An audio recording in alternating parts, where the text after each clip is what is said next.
The American Revolution is often remembered through a lens of patriotic folklore, a carefully curated mythology of lone riders, flawless heroes, and spontaneous uprisings against tyranny. For generations, the events of April 19, 1775, have been distilled into a remarkably simple narrative. Heroic independent farmers standing their ground against oppressive British regulars in the early dawn light. However, the historical record reveals a reality far more complex, brutal, and orchestrated than the legends suggest. The true story of the battles of Lexington and Concord is not one of spontaneous defiance, but of a highly sophisticated intelligence network, agonizing tactical decisions, intense urban combat, and a diverse cast of colonial combatants who have long been erased from the popular narrative. To understand the shot heard round the world, the analysis must strip away the poetry of the 19th century and return to the muddy, blood-soaked roads of Middlesex County.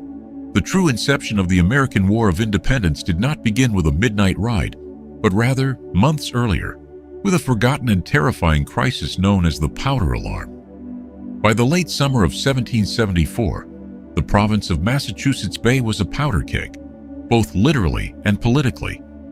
Following the destruction of tea in Boston Harbor in 1773, the British Parliament enacted the Coercive Acts, known locally as the Intolerable Acts. This punitive legislation effectively closed the port of Boston, dissolved the colonial government, and replaced it with a royally appointed governing body named the Mandamus Council. General Thomas Gage, the newly appointed royal governor and commander-in-chief of British forces in North America, was tasked with suppressing the rebellious populace, understanding that local militias relied heavily on communal storehouses for their munitions, stockpiles originally intended for defense against Native American tribes and the French. Gage initiated a covert policy. He sought to systematically remove gunpowder, artillery, and small arms from provincial magazines before an armed insurrection could ignite. In late August of 1774, Major General William Brattle, a provincial militia leader with loyalist leanings, secretly informed General Gage that the surrounding towns had already quietly removed their own shares of gunpowder from the provincial powder house in modern-day Somerville. Only a quantity of the king's gunpowder remained. Gage recognized an immediate opportunity to secure the remaining munitions. In the pre-dawn hours of September 1, 1774, roughly 260 British regulars rode up the Mystic River in strict secrecy. Marching a mile to the powder house, they secured the keys from the local sheriff, David Phipps, confiscated the gunpowder, and transported it back to the British stronghold at Castle William in Boston Harbor. It was a bloodless, highly efficient operation, and fully within Gage's legal jurisdiction as the royal governor. Yet, Gage catastrophically misjudged the provincial response. As news of the raid spread, facts rapidly mutated into horrific rumors. The intelligence traveling through the countryside claimed that the British had bombarded Boston, fired upon civilians, and seized all colonial munitions. Driven by the highly effective committees of correspondence, the alarm spread as far as Connecticut and New Jersey. By the next morning, a staggering 4,000 armed militiamen, more than twice the entire population of the town, descended upon Cambridge Common. The mob, fueled by rage over the Coercive Acts and the exposure of Brattle's secret letter, which Gage had accidentally or intentionally lost, forced loyalist officials to flee. Lieutenant Governor Thomas Oliver, fearing a violent confrontation, traveled to Boston to plead with Gage not to send troops. Upon his return, his house was surrounded by the furious militia, and he was forced to resign his position on the Mandamus Council under extreme duress.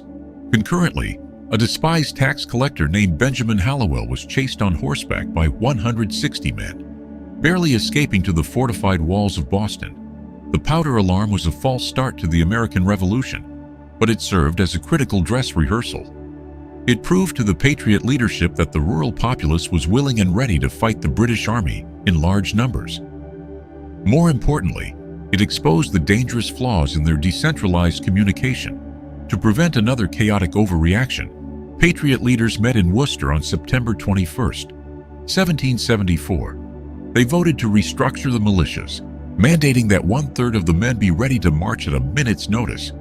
The birth of the Minutemen. Furthermore, they established a highly structured system of express riders and alarm signals. when intelligence indicated that Gage was planning another seizure at Fort William and Mary in Portsmouth, New Hampshire, in December 1774. Paul Revere utilized this new system to ride north and warn local patriots, who subsequently raided the fort themselves. By the time the British marched again in April 1775, the colonial response would not be a frantic mob, but a coordinated lethal military defense. Nearly a century after the outbreak of the Revolution, on the precipice of the American Civil War, poet Henry Wadsworth Longfellow published Paul Revere's Ride in the January 1861 issue of the Atlantic Monthly, designed to inspire Northern patriotism, abolitionist sentiment, and national unity in the face of a fracturing country. The poem achieved instant immortality.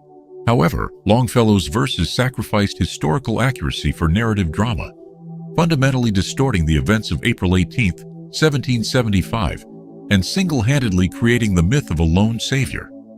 According to the poem, Revere awaited a lantern signal from a friend in the Old North Church before rowing himself across the Charles River, acting entirely alone to awaken the countryside, and arriving triumphantly in Concord at 2 a.m. The historical record reveals a profoundly different reality. Revere did not receive the lantern signal. He ordered it to be set up by Robert Newman, the church sexton, to alert the Sons of Liberty in Charlestown, just in case Revere himself was captured before he could cross the water. Furthermore, Revere was far from alone. The operation was a masterpiece of decentralized communication, specifically designed so that the capture of any one rider would not sever the alarm network.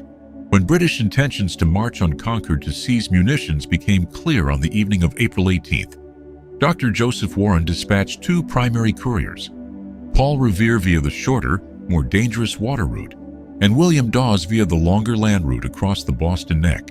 Revere was not just a simple artisan. He was a veteran of the French and Indian War, a leading member of the Sons of Liberty, a ringleader of the Boston Tea Party, and an established courier for the Committee of Safety. He possessed a particular and rare set of social gifts that allowed him to seamlessly engage the institutions of rural communities, a trait William Dawes lacked. As Revere rode through Somerville, Medford, and Arlington, he did not shout the legendary phrase, "The British are coming."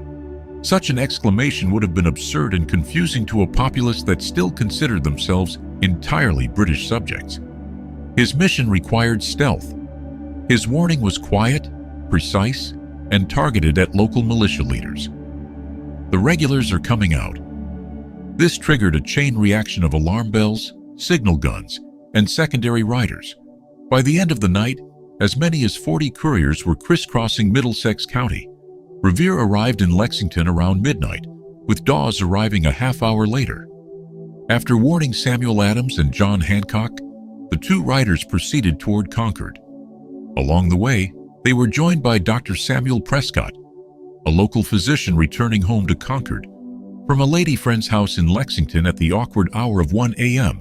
In the town of Lincoln, this trio encountered a mounted British patrol. In the ensuing chaos, William Dawes was thrown from his horse, executing a ruse to escape into the woods. Paul Revere, the legendary hero of Longfellow's poem, was captured, interrogated, and held at gunpoint for roughly 20 minutes. It was only the young Dr. Prescott who managed to jump his horse over a stone wall, evade the patrol, and deliver the critical warning to Concord. Revere was only released by his captors when they heard a volley of gunfire from Lexington Green, convincing the British patrol that they were in immediate danger from a hostile militia. As dawn broke on April 19th, the advance guard of the British Expeditionary Force, led by Major John Pitcairn, marched into Lexington. Waiting for them on the town common was a small company of the local militia, under the command of Captain John Parker.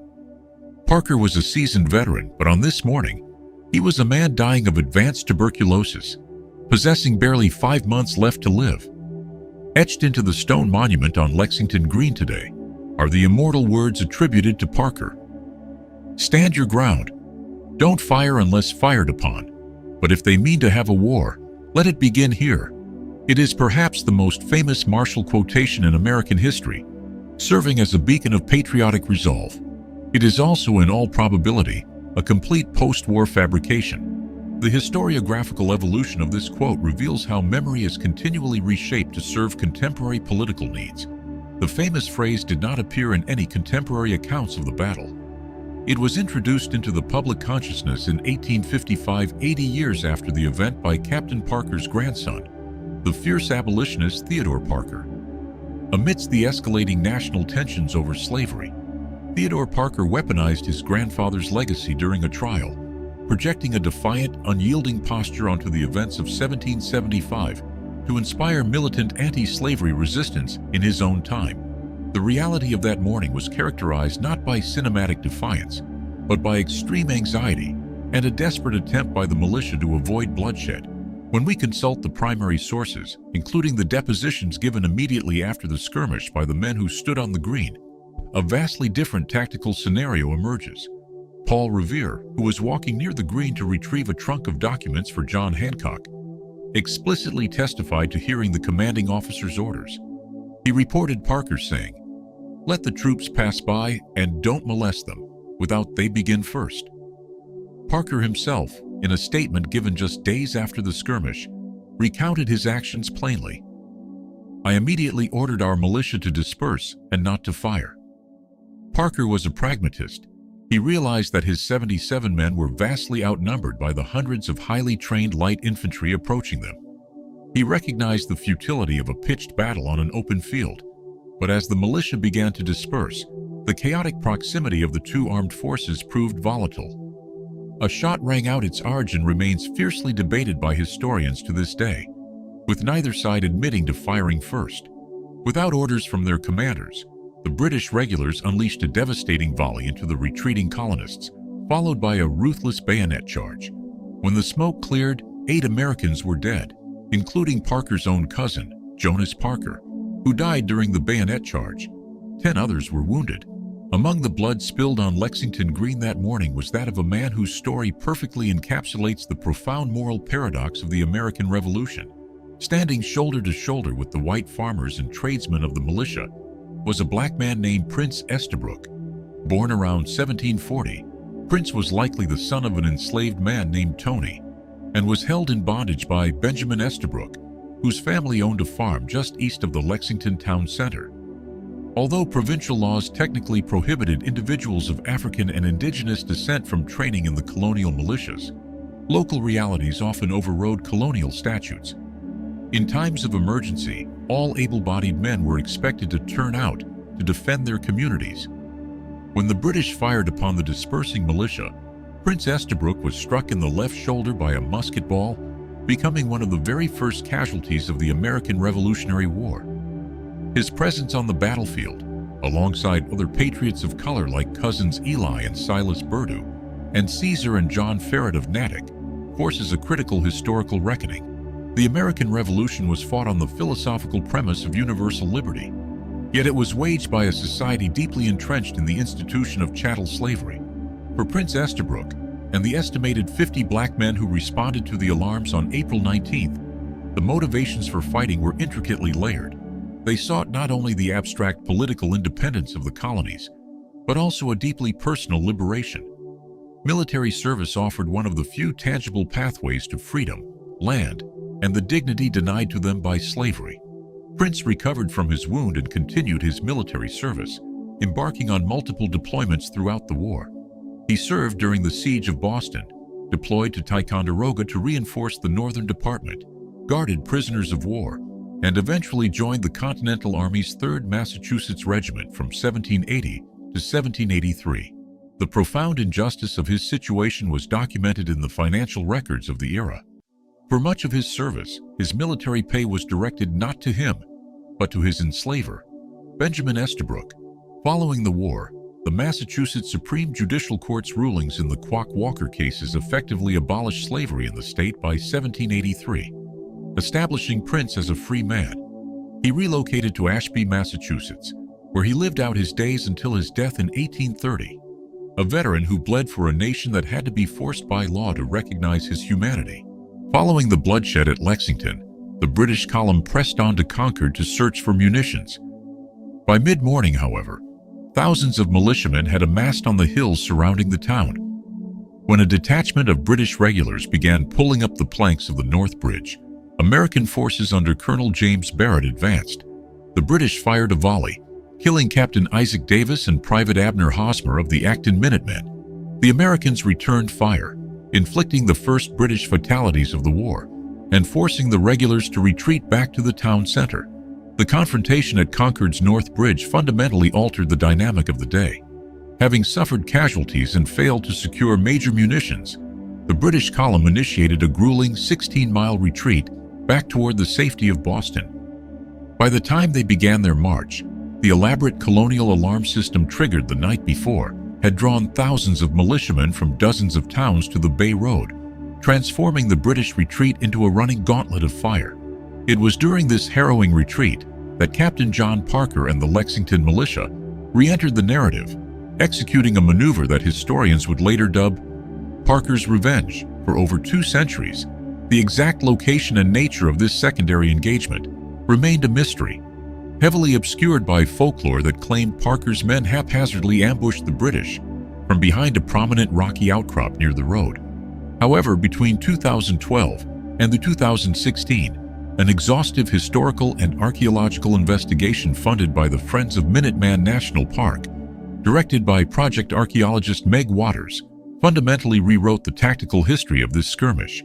The archaeological evidence proved that the colonial militia exhibited advanced tactical thinking.